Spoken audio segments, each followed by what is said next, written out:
Bonjour à tous et merci de nous rejoindre pour cette présentation de la révision du plan de prévention des risques inondations sur la commune de Berre-l'Étang. Cette présentation répond à la réunion publique que nous organisons de manière dématérialisée le 11 février 2021. Alors, l'objectif de la concertation que nous ouvrons à travers cette réunion publique, c'est bien sûr de présenter le projet de révision du plan de prévention des risques inondations de la commune de Berre-l'Étang. On reviendra à la fois sur la manière dont on a élaboré cette révision, à la fois sur l'aléa, c'est-à-dire la connaissance du risque inondation, le zonage réglementaire qui est proposé en substitution du document actuel et le règlement qui l'accompagne. Cette concertation doit également permettre l'expression des observations du public, des particuliers, et nous prendrons en compte l'ensemble des remarques formulées pour finaliser le plan de prévention des risques en vue de l'enquête publique qui sera développée, qui sera mise en œuvre à la fin de l'année. Alors peut-être au préalable un rappel sur le fondement du plan de prévention des risques inondations qui, je le rappelle, a été introduit comme outil réglementaire de prévention par le législateur en 1982 d'abord et en 1995 ensuite. En 1982, le législateur introduit un dispositif essentiel dans la politique de prévention française puisqu'il met en œuvre d'une part un système d'indemnisation solidaire qu'on appelle souvent le système CatNat, qui est un système qui permet de constituer un fonds commun prélevé sur l'ensemble des contrats d'assurance habitation et automobile pour financer les indemnisations sur les événements majeurs. En échange, en contrepartie, on pourrait dire, le législateur a souhaité veiller à l'équilibre financier de ce dispositif solidaire en développant au niveau local des plans de prévention des risques qui ont pour objectif de ne pas augmenter les dommages en cas de catastrophe et donc la vulnérabilité des biens. Il s'adresse en cela autant à l'urbanisation future qu'aux biens existants dans les zones à risque. Alors, la commune de Berre-l'Étang est déjà dotée d'un plan de prévention des risques depuis le 15 juin 2001. Et il nous faut tout d'abord répondre à la question de la révision de ce plan de prévention des risques. En réalité, cette révision est rendue nécessaire par la mise à jour de la connaissance du risque d'inondation à l'échelle du bassin versant depuis 2015. On y reviendra. Cette révision vise aussi à répondre au nouveau décret qui encadre l'élaboration des plans de prévention des risques depuis le 5 juillet 2019. Et enfin, à assurer une réponse homogène de prévention pour répondre à une équité de traitement sur le bassin versant de l'Arc. Je rappelle qu'un plan de prévention des risques, par exemple, a déjà été approuvé en 2020 sur la commune d'Aix-en-Provence.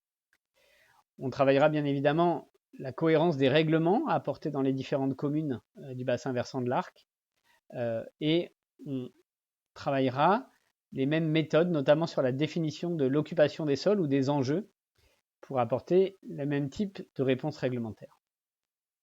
Le PPRI est constitué d'un rapport de présentation et de deux pièces opposables, le zonage réglementaire et le règlement, qui donc vont se substituer au terme de l'approbation de la révision au document que vous pouvez connaître aujourd'hui et qui est en vigueur depuis le 15 juin 2001.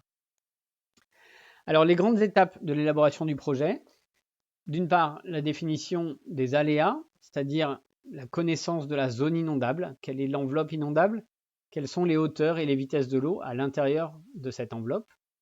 Ensuite, la détermination de l'occupation des sols. Et cette phase est importante puisque dorénavant, on va croiser les aléas et les enjeux pour définir le zonage réglementaire, chose qui n'était pas faite dans le PPRI de 2001. Et puis le règlement viendra expliciter la manière d'appliquer ce zonage réglementaire. Première étape donc sur l'aléa, je le disais, la connaissance a été mise à jour à l'échelle de l'ensemble du bassin versant de l'Arc en 2015.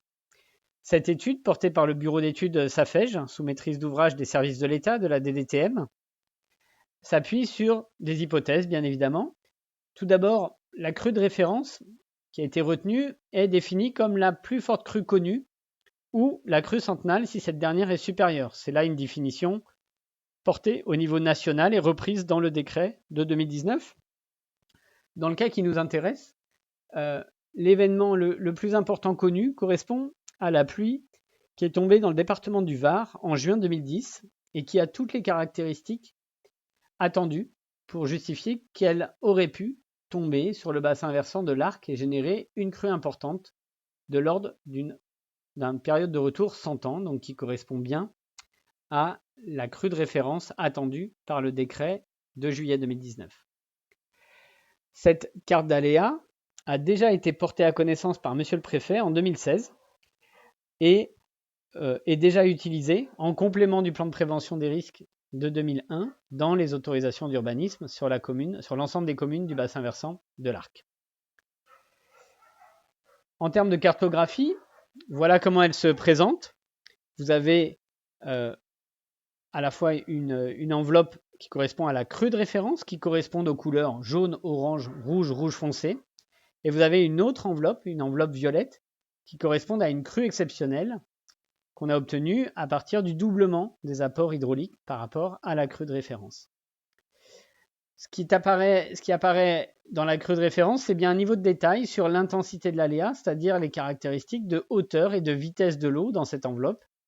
Plus on va vers le rouge foncé, plus on a une intensité forte, et plus on va vers le jaune clair, plus on a une intensité faible ou modérée. Ensuite, une fois que cette étape sur l'aléa est faite, on va s'intéresser à l'occupation des sols et on va distinguer le territoire en distinguant les zones urbanisées d'une part et les zones peu ou pas urbanisées, ZPPU sur ce tableau, ainsi que les zones d'expansion de crue, les ZEC, qui peuvent être définies dans le SAGE de l'Arc. On va retenir des principes de zonage rouge et orange dans les zones soit non urbanisées inondables, soit relevant d'aléas forts et très forts, et des principes de constructibilité dans les zones bleues ou violettes, dès lors qu'on est déjà en zone urbanisée, avec des aléas modérés, ou qu'on se situe dans l'enveloppe de la crue exceptionnelle seulement.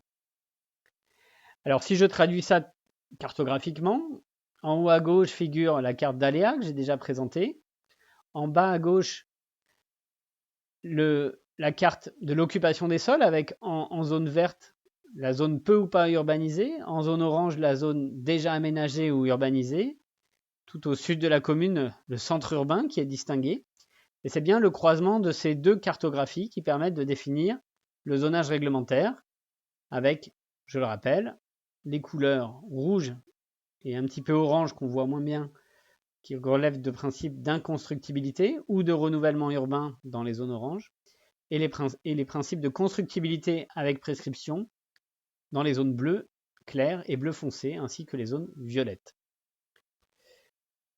Je passe un peu plus de temps sur ce zonage pour apporter des éléments de zoom à droite de cette diapositive, à la fois sur le centre-ville et la partie déjà urbanisée de Berlétan, et en haut à droite sur les deux hameaux de Moran et de Saint-Estève qui sont en bordure de la zone inondable.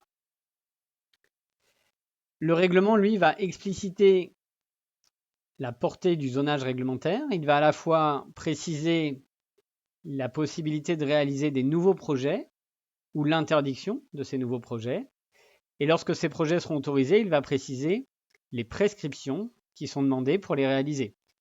La prescription principale consiste en une surélévation des premiers planchers pour que les nouveaux bâtiments soient situés au-dessus des plus hautes eaux selon la crue de référence. Ensuite, le règlement va aussi définir des mesures de réduction de la vulnérabilité pour les biens existants. Il s'agit par exemple de mettre en place des battards d'eau ou de se doter d'une pièce refuge au-dessus des plus hautes eaux. Ces mesures seront rendues obligatoires seulement si elles sont inférieures à 10% de la valeur vénale du bien, et un délai de 5 ans sera demandé pour les mettre en œuvre.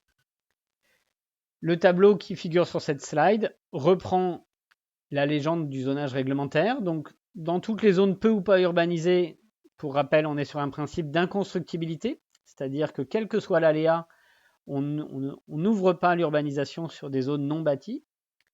Pour les zones déjà urbanisées, on sera dans des principes de constructibilité en zone bleue pour les aléas faibles à modérés.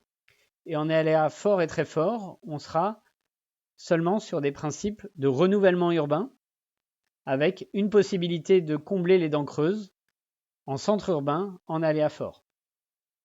Enfin, dans l'aléa résiduel, les prescriptions seront plus souples, plus allégées, puisque le risque est moindre.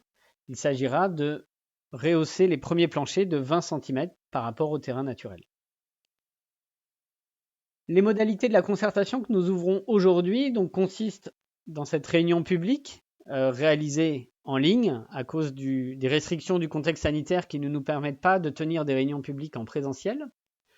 Une exposition de vulgarisation de la démarche et de présentation du plan de prévention des risques sera mise en place en mairie si le contexte sanitaire le permet, mais sera aussi accessible en ligne sur le site internet des services de l'État dans les Bouches-du-Rhône.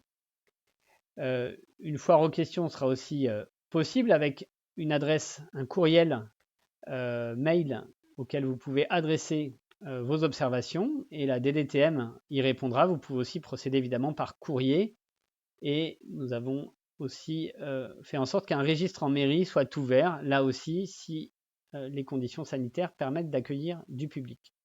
Le dossier du PPRI sera aussi évidemment accessible sur le site internet des services de l'État dans les Bouches-du-Rhône. La suite de la procédure sera constituée par une consultation des personnes et organismes associés, comme le prévoit le Code de l'environnement, au premier titre desquels la commune évidemment de Berre-l'Étang et la métropole compétente en matière de planification. Ces deux structures étant invitées à délibérer pour porter un avis sur le plan de prévention des risques d'inondation, qui, je le rappelle, est porté par l'État et approuvé par le préfet. Suite à cette consultation des personnes et organismes associés, une enquête publique sera conduite à la fin de l'année avec la tenue de permanences animée par un commissaire enquêteur qui pourra à la fois recueillir vos observations mais aussi vous renseigner sur l'impact du PPRI sur votre parcelle par exemple. Et cette enquête publique sera aussi doublée d'une enquête publique dématérialisée qui vous permettra de participer en ligne à cette enquête. Je rappelle que l'enquête sera clôturée par l'avis du commissaire enquêteur qui se nourrira évidemment de l'ensemble des observations déposées pendant l'enquête publique. Je vous remercie pour votre attention et n'hésitez pas à participer selon les différents canaux prévus pendant cette phase de concertation publique. Nous apporterons évidemment des réponses à chacune de vos questions ou de vos observations.